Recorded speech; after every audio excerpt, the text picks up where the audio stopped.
Marcus unlocked his car at midnight and handed the keys to the shivering woman huddled outside the grocery store. What he didn't know, she'd left a hospital bracelet on his dashboard, a diamond ring tucked beneath his seat, and by dawn, a team of lawyers would be parked outside his apartment. Before continuing the story, please subscribe. I need to reach 1,000 subscribers to be able to bring you stories like this every day. For you, it's just a click. But for me, it means a lot.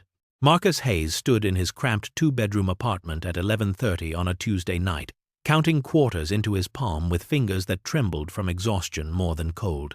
The electricity bill notice lay face down on the kitchen counter, where he had placed it 3 days ago. A pale yellow rectangle of shame he could not bear to read again. 38 years old and reduced to counting change for fever medicine. The apartment smelled of cheap detergent and the faint ghost of the soup he had stretched across 4 dinners. And in the bedroom, his daughter Emma lay curled beneath blankets that had seen better years, her forehead hot to the touch when he had checked 10 minutes earlier. 8 years old, and already she had learned to cry quietly so he would not hear. Already she had mastered the terrible mathematics of sacrifice that came with poverty. He could see it in her eyes when she told him she was not hungry at lunch, when she wore shoes that pinched because new ones were not possible, when she asked for nothing on her birthday because she understood, without being told, that nothing was all they had to give. His wife Claire had died 18 months ago and taken with her everything that had made their small life feel abundant. The cancer had eaten through her body with the same merciless efficiency that the medical bills had devoured their savings, their credit, their future. $70,000 they still owed to Whitmore Children's Hospital downtown, a debt that would follow him to his grave at the rate of $200 per month.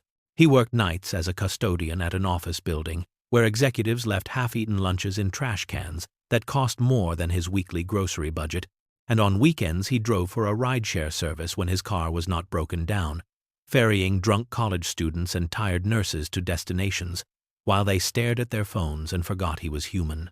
3 months behind on rent, and Mrs. Chen next door too kind to report him.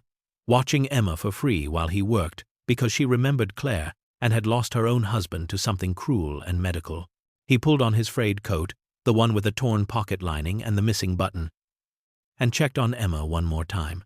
Her small face was flushed with fever, her breathing shallow but steady, and he touched her hair with a gentleness that made his chest ache.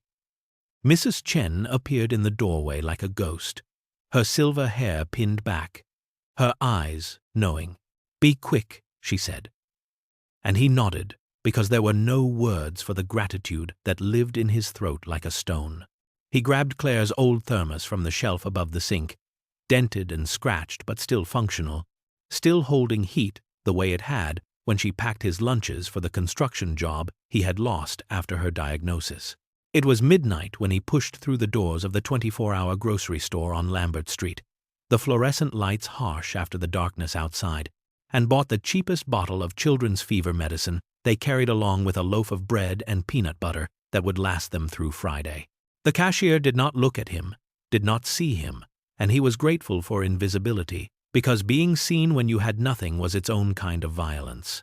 The cold hit him like a fist when he stepped back outside. January wind cutting through his coat as though the fabric were made of paper. He was thinking about Emma's fever, calculating how long the medicine would last, wondering if he should have bought the name brand instead, when he saw the woman huddled against the brick wall beside the store's dumpster enclosure. She was older, maybe 60, and shaking so violently he could see it from 20 feet away. Her coat looked expensive once, dark wool with buttons that caught the parking lot lights. But it was filthy now, stained with things he did not want to identify, and her shoes were designer leather worn through at the toes. A hospital bracelet clung to her wrist beneath layers of clothing, the white plastic stark against her mottled skin, and she clutched a small, weathered backpack to her chest like a child with a beloved toy. Marcus stopped walking. Every instinct screamed at him to keep moving, to get home to Emma, to mind his own business in a world that punished people for caring. But Claire's voice lived in his head like a second heartbeat. Her philosophy carved into his bones through 12 years of marriage. "We are not rich in money, Marcus, but we are wealthy in humanity." She had said it the night before she died, her hand skeletal in his. Her eyes still bright with fever and morphine and the terrible clarity that comes at the end. "Promise me you will teach Emma that kindness is not conditional on having enough. Promise me." He had promised. "Ma'am," he said, approaching slowly the way you approach wounded animals. "Are you all right?"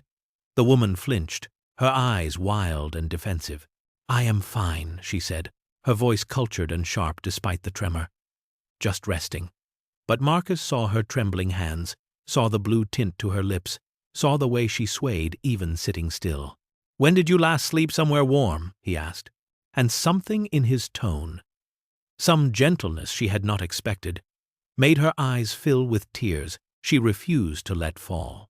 She did not answer. Marcus looked at his car parked beneath the broken streetlight at the far end of the lot. The 2006 sedan with a dented bumper and the passenger window that no longer rolled down. It was worth maybe $1,500, and it was the only thing standing between him and complete ruin. Without it, he could not work weekends, could not make extra money, could not catch up on rent. But this woman was dying in front of him, her breath coming in short gasps, her body giving up. He pulled the keys from his pocket. "You can sleep in my car tonight," he said. "It is warm." The woman stared at him as though he had spoken a language she did not understand. "I cannot," she whispered. "Why would you?" "Because everyone needs kindness when they are at the bottom," Marcus said. "I know what that feels like." He pressed the keys into her frozen hand, told her his address for the morning, insisted she take his thermos filled with the coffee he had made before leaving home. Her expression shifted, some wall inside her crumbling like old mortar, and she looked at him with an intensity that felt like being seen for the first time in 18 months. Marcus turned and started walking before he could change his mind, before logic could overcome compassion, before he could calculate the cost of what he had just done. Behind him he heard the car door open and close, heard the engine start, and did not look back. The walk home was 2 miles through neighborhoods that grew progressively worse, past boarded-up shops and houses, with bars on the windows, and men clustered on corners who watched him pass with dead eyes.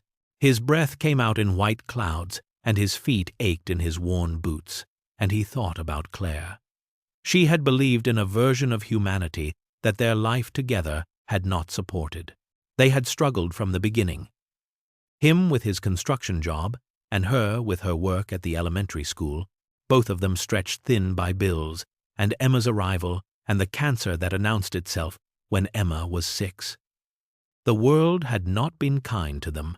Doctors had been efficient and cold, insurance companies merciless, bill collectors relentless, as debt compounded into a mountain that blocked out the sun. But Claire never stopped believing that people were good underneath, that suffering was not a character flaw, that dignity was possible even in poverty. "We are wealthy in humanity," she said, even as the chemo ravaged her body, even as their savings account hit zero, even as he held her hand in the hospice room and felt her slip away. "Teach Emma to be kind, Marcus. Promise me. Not kind only when it is convenient. Not kind only when you have enough. Kind because that is what separates us from the cruelty of the world." He had promised, and now here he was, walking home in the freezing dark, having given his car to a stranger because a dead woman's voice in his head was louder than common sense.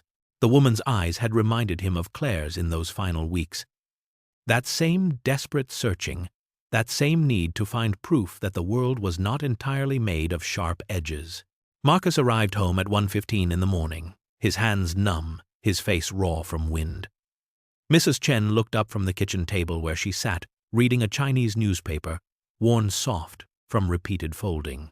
"Your car?" she asked. And Marcus said someone needed it more tonight. "Mrs." Chen studied him with eyes that had seen war and immigration and widowhood, and understood that sometimes kindness was the only rebellion left to the powerless. "Claire would be proud," she said, and Marcus nodded because his throat was too tight for words. He checked Emma's fever, administered the medicine with hands that shook from more than cold, and sat beside her bed watching her breathe until exhaustion pulled him under.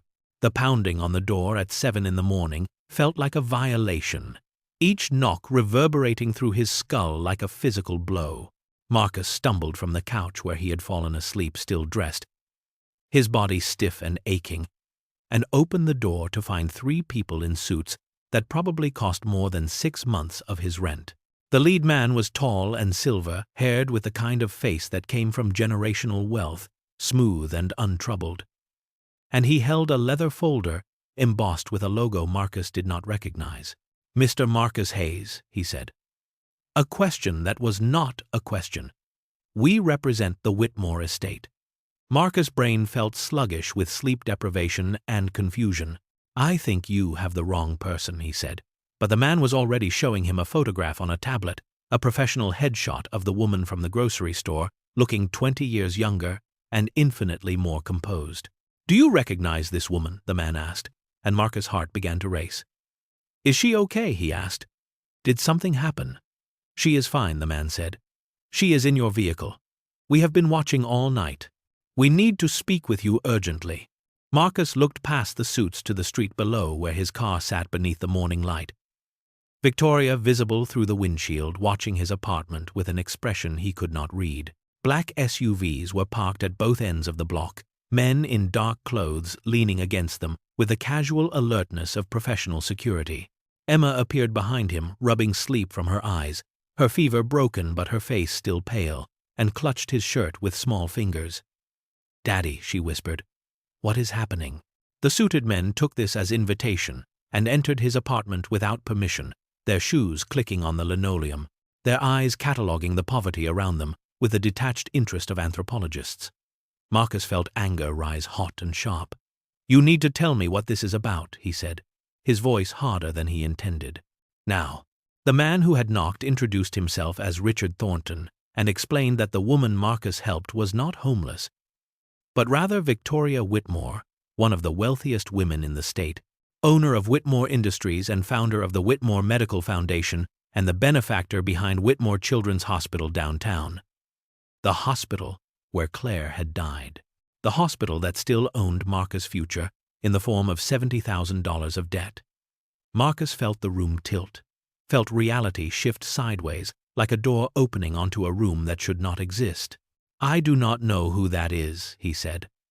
But even as the words left his mouth, he was remembering the expensive coat, the designer shoes, the cultured voice beneath the desperation. Richard explained with the careful tone of someone delivering news that might break a person. "Mrs. Whitmore has been conducting an experiment of sorts.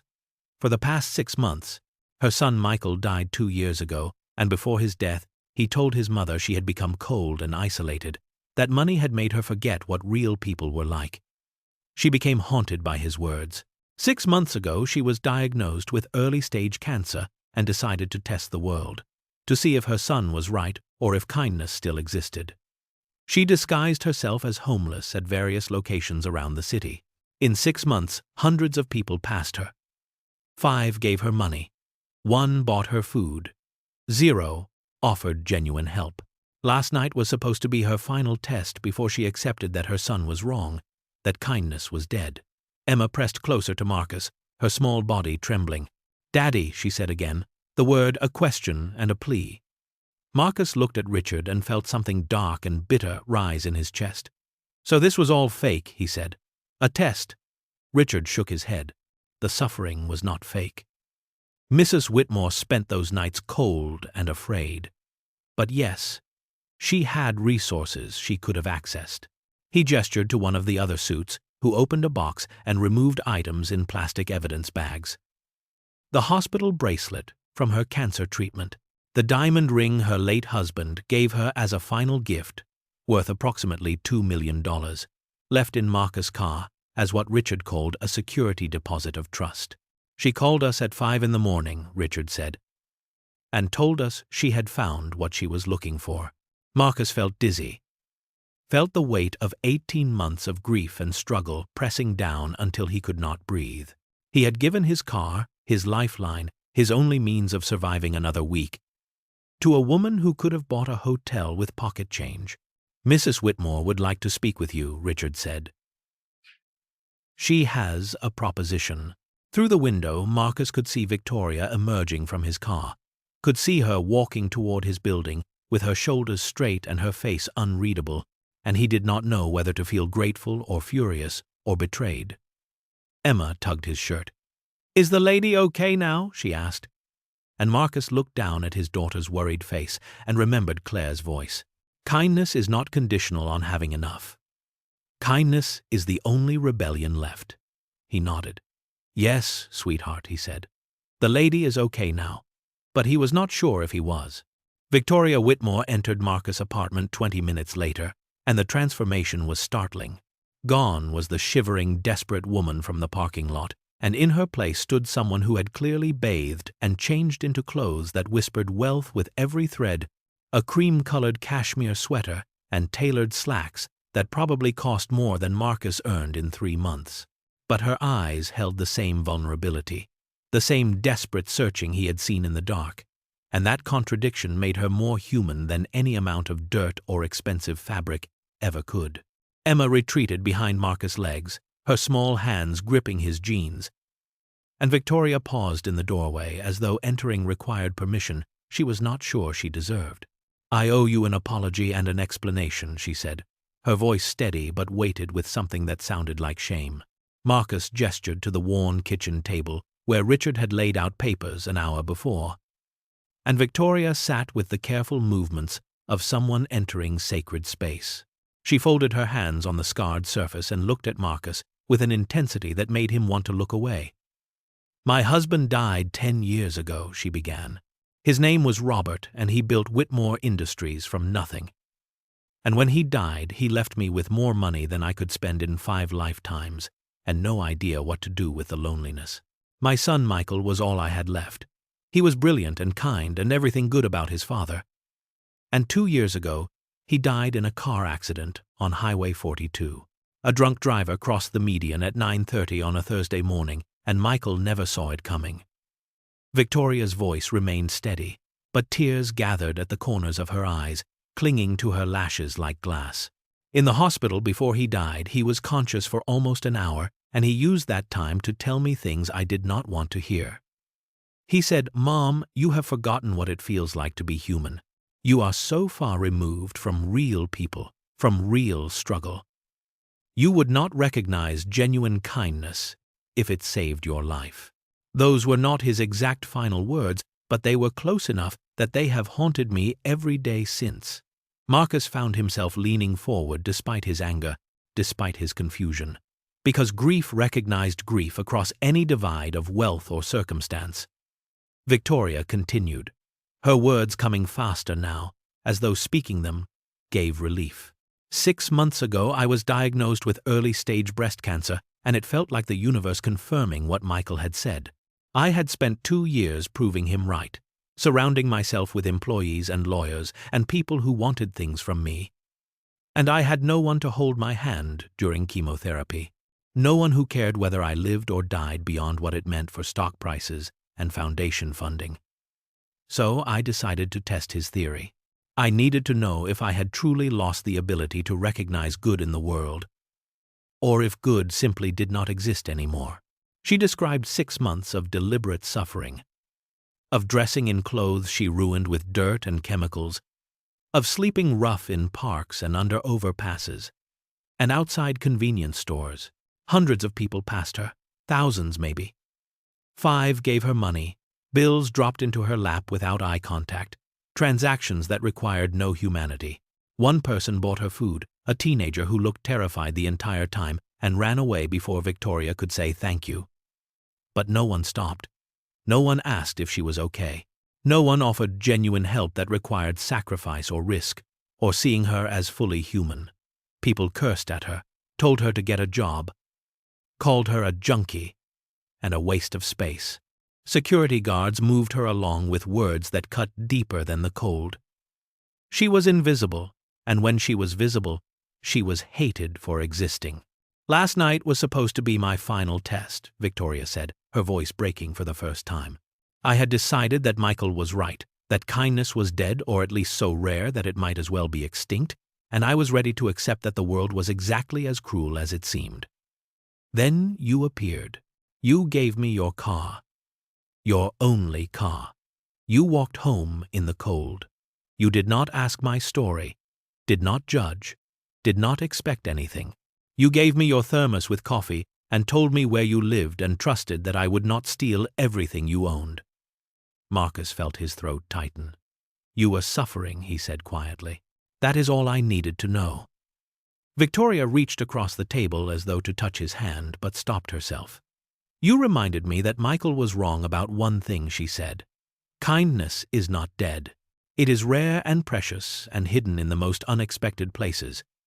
It exists in grocery store parking lots at midnight in the hearts of men who have every reason to walk past but do not. Emma had crept closer during Victoria's story and now stood beside the table, her fever-bright eyes studying the older woman with the frank assessment of children who have not yet learned to hide their evaluations. You have lost your mother, have you not? Victoria said to Emma, her voice gentler than it had been. Emma nodded. Victoria's face softened with recognition, with the particular knowledge that comes only from walking through the same darkness. I have lost my son, she said. The pain does not go away, but people like your father make it bearable. They remind us why we keep going.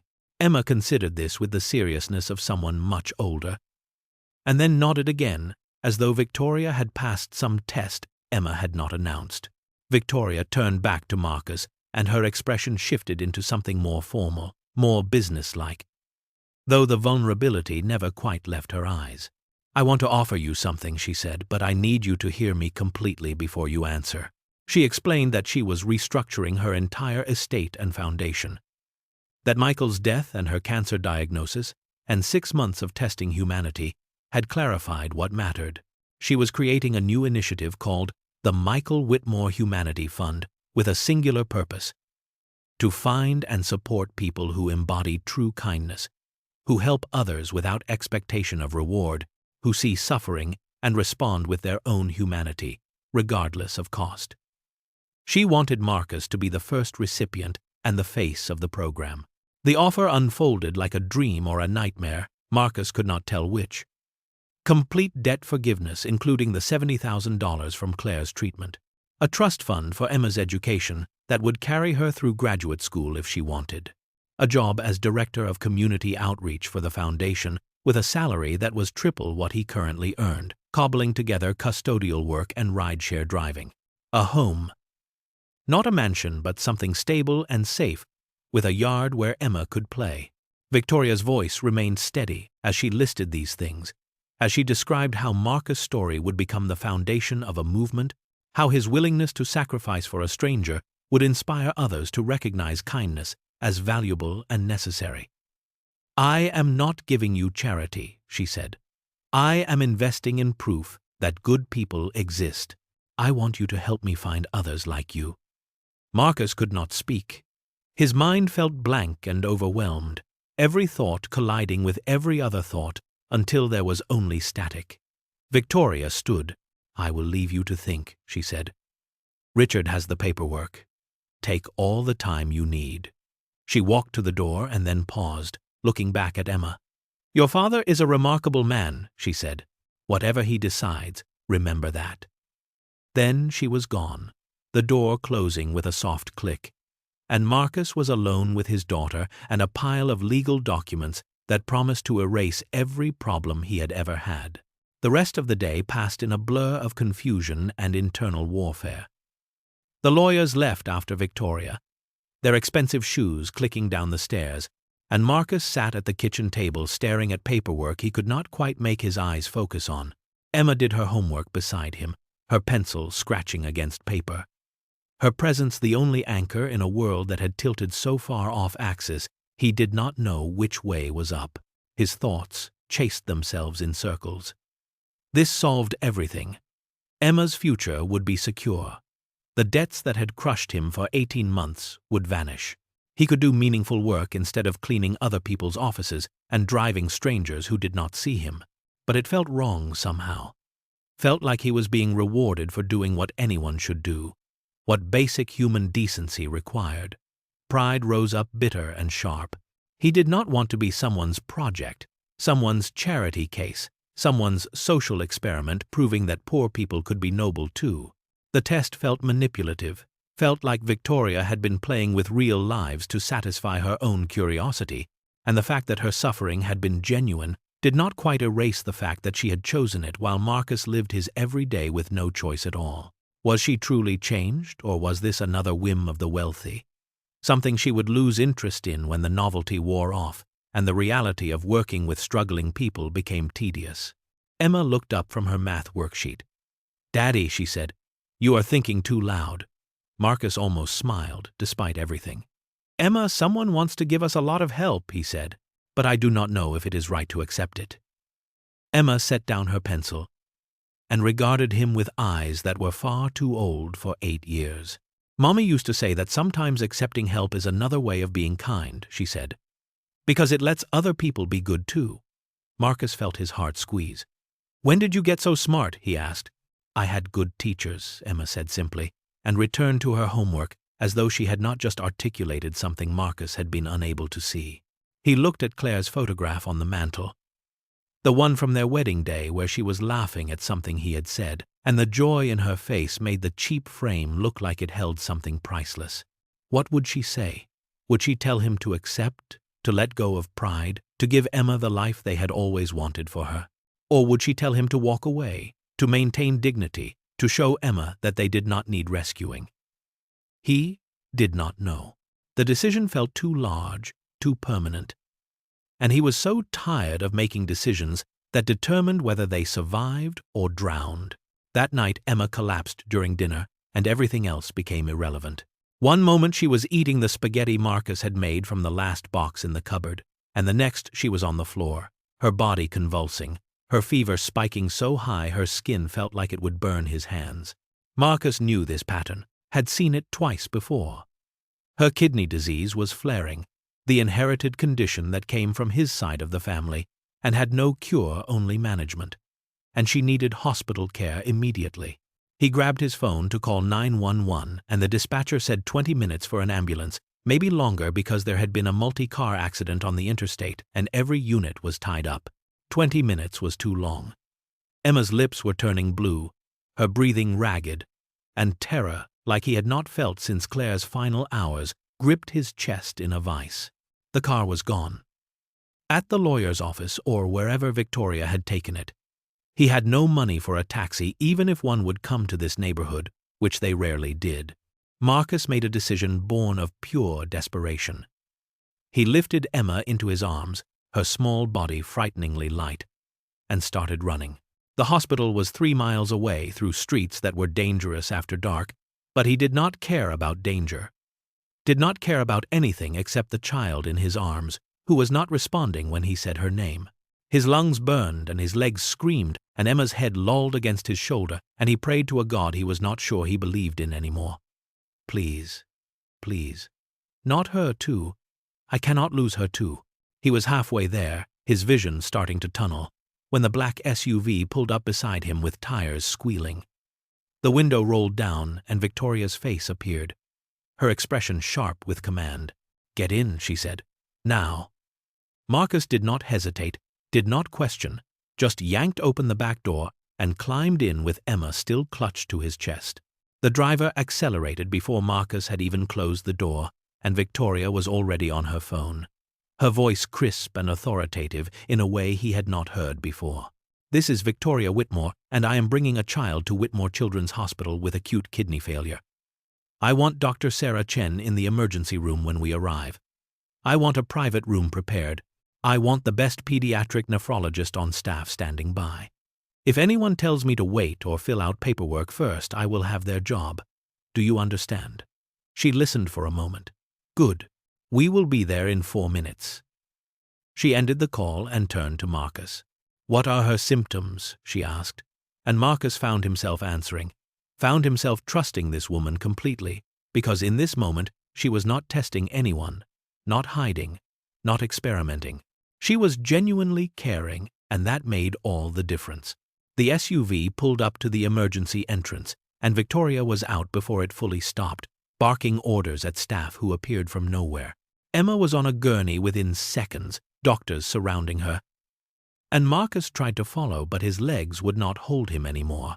He collapsed against the wall of the waiting room and watched through glass doors as his daughter disappeared into the controlled chaos of emergency medicine.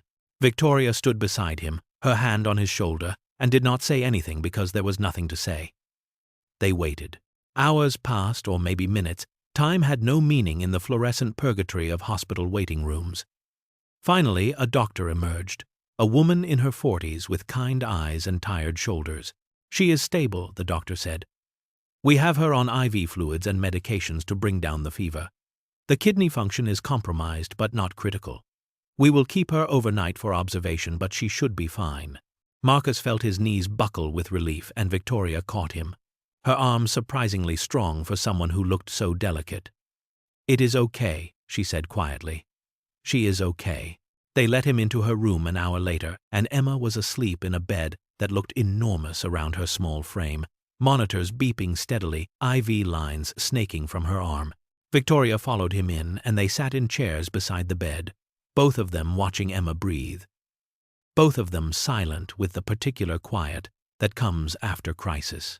"Michael was 8 when we first brought him to this hospital," Victoria said finally. "Leukemia." Marcus looked at her and saw tears tracking down her face. "We caught it early," she continued. "He survived, lived another 23 years. This building represents both my greatest fear and my deepest gratitude." "Is that why you built the foundation?" Marcus asked. Victoria nodded. "I wanted to ensure no parent would ever be turned away from saving their child. Money should never be the barrier between a child and life." Another long pause. "The bills from your wife's treatment," Victoria said. "I saw them in the lawsuit records when I had my investigators research you after last night. $70,000. You have been paying $200 a month. It would take you 30 years. Marcus stared at Emma's face. "It is what I owe," he said. Victoria's hand found his across the space between their chairs. "You owe nothing," she said, her voice fierce. "The system failed you. Claire deserved better. Emma deserves better. You deserve better." Something inside Marcus broke. Some wall he had been holding up for 18 months through sheer force of will, and he started to cry. Not quiet tears, but the kind of sobbing that comes from the deepest place. The kind that shakes your whole body and feels like drowning and purging at the same time. It was the first time he had cried since Claire's funeral. Victoria held his hand and did not try to stop him. Did not offer empty platitudes. Just sat with him in his grief, the way he had sat with her suffering in a parking lot. "Let me help," she said when his tears finally slowed. "Not because you need to be saved, but because I need to save myself. You gave me hope in humanity. Let me return the gift." Marcus looked at her through blurred vision. She was everything he said, his voice broken. "I do not know how to live in a world where good things happen to me without her here to see it." "Then live it for Emma," Victoria said, "and live it in a way that would make Claire proud. Turn your pain into purpose." Marcus felt something shift inside him, some acceptance forming where before there had been only resistance. Emma stirred in the bed and her eyes opened, unfocused and heavy with medication. She saw them both sitting there and smiled weakly. "You look like grandmas and grandpas do," she murmured, and then fell back asleep. Victoria and Marcus looked at each other, and something passed between them. Some recognition that they had become something more than stranger and benefactor, that grief and kindness had forged them into the beginnings of a family neither had expected to find. 3 days passed before Marcus made his decision. 3 days of Emma recovering in their cramped apartment while he wrestled with pride and practicality, and the ghost of his wife's voice telling him that accepting help was not the same as accepting defeat. On the 4th day he took 2 buses to the address Richard had written on expensive cardstock and found himself standing before the Whitmore estate, a mansion that looked like it had been transplanted from a different century, with its iron gates and manicured lawns and marble columns that caught the afternoon sun. He wore his only coat, the frayed one with the missing button, and his worn boots that had walked him home through the cold, and he did not feel small entering that world of wealth, because Victoria had sat in his kitchen and cried, and that made them equals in the ways that mattered. She greeted him at the door herself. No butler or assistant, just Victoria in simple clothes, leading him through hallways lined with art that belonged in museums until they reached a modest study with books and a fireplace and furniture that looked comfortable rather than expensive. "You came," she said. And there was relief in her voice. "I was not sure you would." Marcus placed a folder on her desk. Pages he had printed at the library over the past 3 days. Articles about Michael Whitmore and his death. Testimonials from families helped by the foundation. Financial reports showing decades of charitable work that predated any experiment or test. "I needed to understand something first," Marcus said. "I needed to know if this was real." Victoria looked at the research he had compiled, and something shifted in her expression, surprise mixed with respect. "You have been doing good work long before you met me," Marcus continued. "This is not about your son's dying wish or guilt. This is who you are." Victoria sat down slowly. "Yes," she said simply. "Then I accept your offer," Marcus said, "but with conditions." Victoria leaned forward, her eyes sharp with interest. "I am listening." Marcus had rehearsed this, had written it down and memorized it because he needed to get it right. "I work for the salary," he said. "Truly work. Not as a figurehead or a symbol, but as someone who earns what they are paid. The debt forgiveness is a loan I pay back in service, not money, because I will not be owned by gratitude. Emma must never know the full truth about your experiment. She should believe you helped because you are kind, not because you were testing whether kindness existed. I get to help design the program, find the people, make real decisions. And if at any point you revert to treating people as projects instead of people, I walk away. No questions, no explanations. I just leave." Victoria extended her hand across the desk. "You drive a hard bargain for someone in your position," she said, and there was admiration in her tone. Marcus took her hand. "I am not in a position," he said.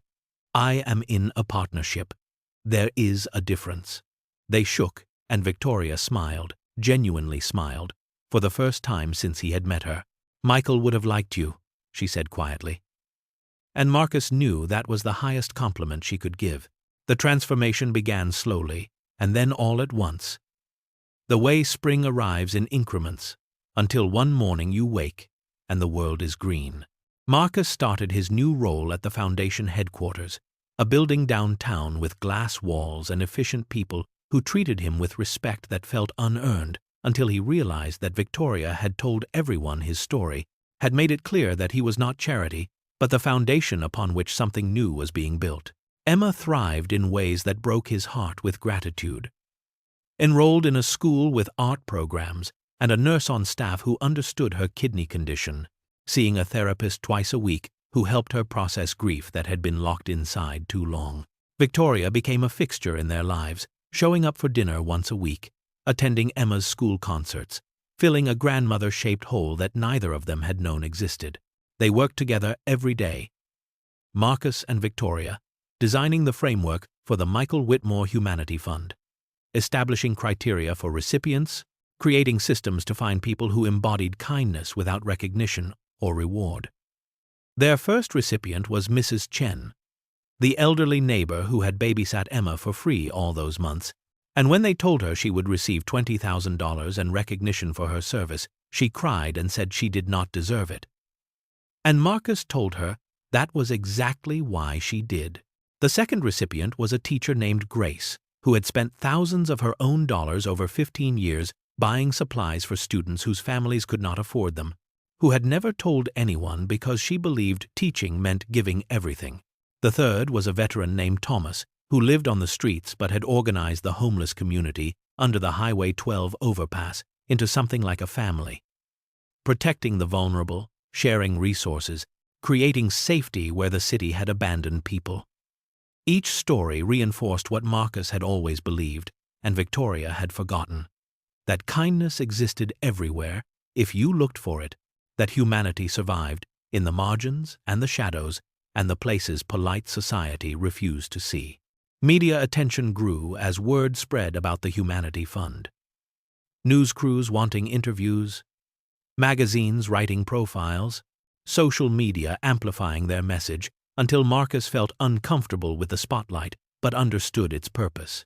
They were not celebrating him or Victoria, but the idea that ordinary people doing extraordinary things deserved recognition, that society should value compassion as much as profit.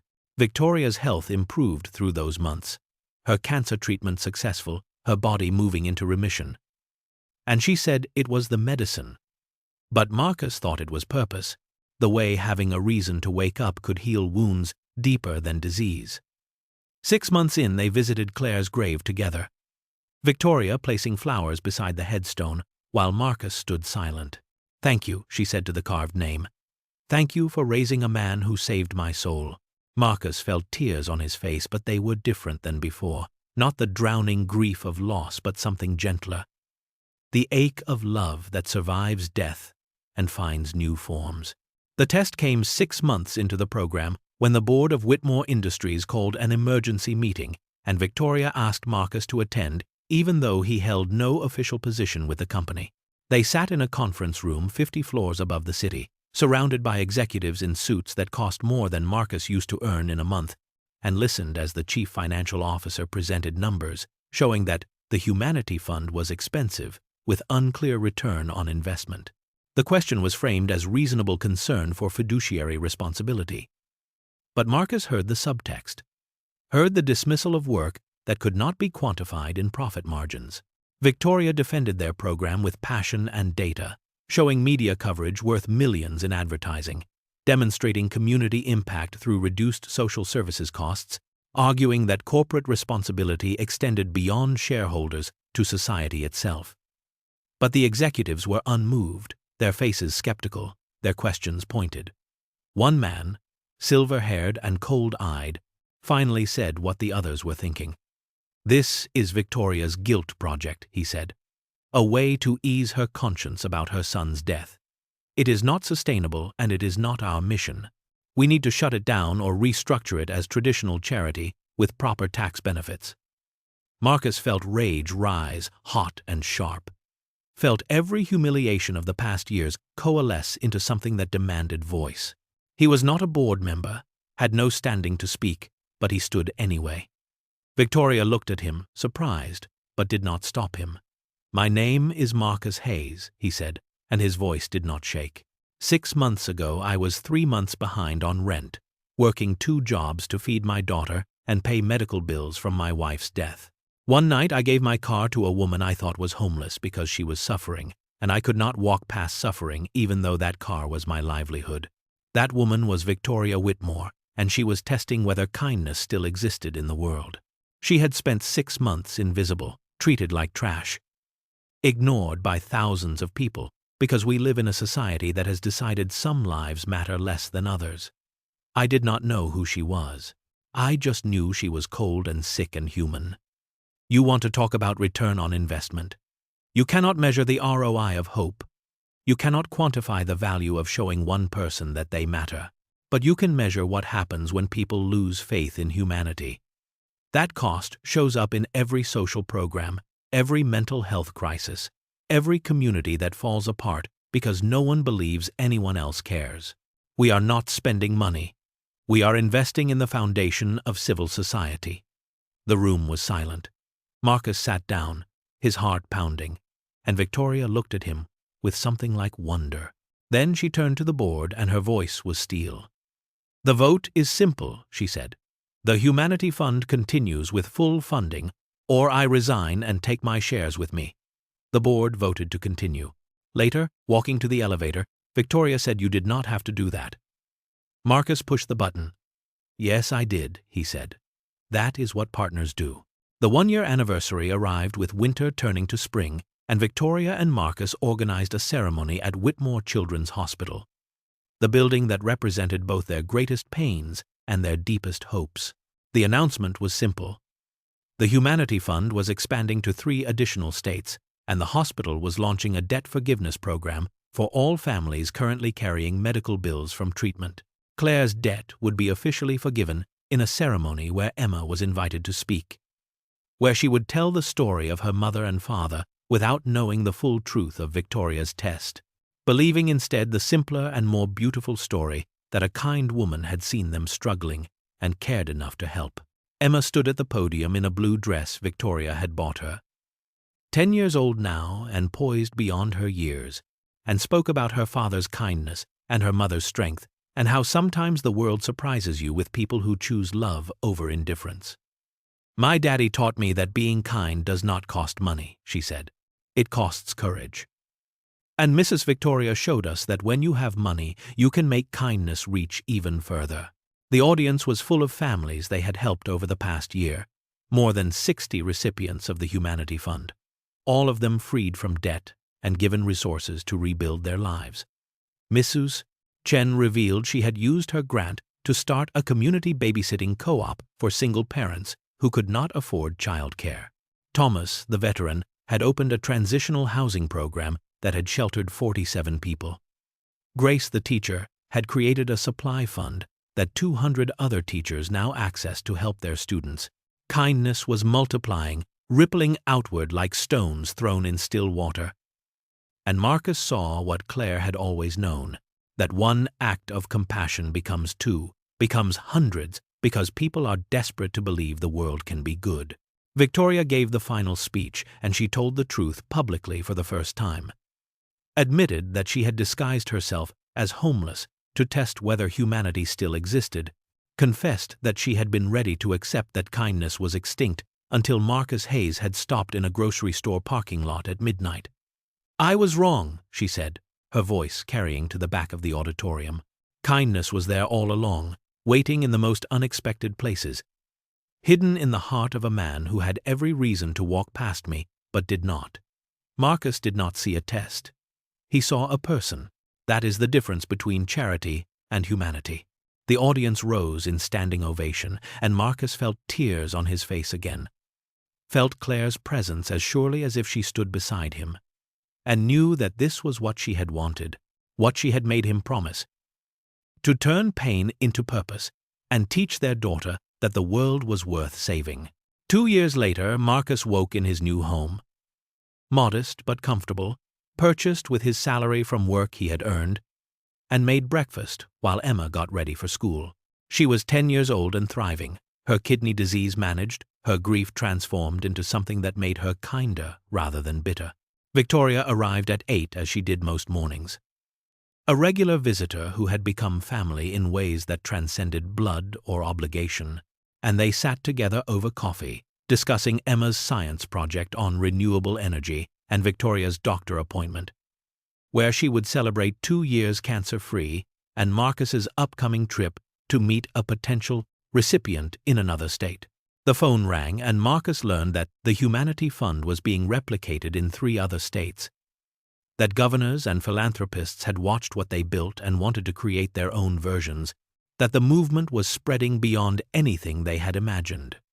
"Looks like your midnight kindness started a movement," Victoria said, and Marcus shook his head.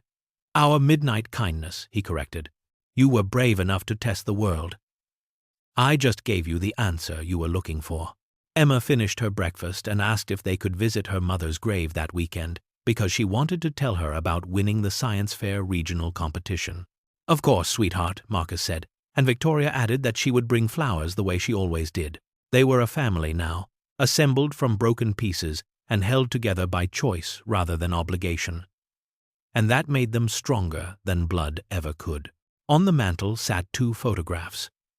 One old showing Marcus and Claire and baby Emma, their faces bright with the naive hope of people who did not yet know what suffering waited, and one new showing Marcus and Emma and Victoria at the hospital ceremony, their faces marked by loss but luminous with purpose. Claire's thermos sat on the kitchen counter, still dented and scratched, still used every morning because some objects carry more than function. They carry memory and love, and the weight of promises kept. Marcus Hayes gave away his car to a stranger at midnight. He had no idea that single act would change 2 lives, then hundreds, then thousands, because that is how kindness works. It does not calculate cost or measure return. It simply sees suffering and responds with humanity. Victoria Whitmore disguised herself as homeless to test if compassion still existed in the world. She found it shivering in a grocery store parking lot, and in finding it, she found herself again. They proved that kindness is not dead but dormant, waiting for one person to be brave enough to act without expecting anything in return. Sometimes the smallest gesture, a set of car keys, a thermos of coffee, a willingness to see the person others ignore, becomes the catalyst for transformation, not just for one life but for everyone who witnesses it and thinks maybe I can do that too. The question is not whether the world has good people. The question is, will you be one of them? Will you be the person who stops, who helps, who sees humanity in the face others walk past? Because that person, the one who gives when they have little, who loves when it is inconvenient, who chooses compassion over comfort, that person changes everything.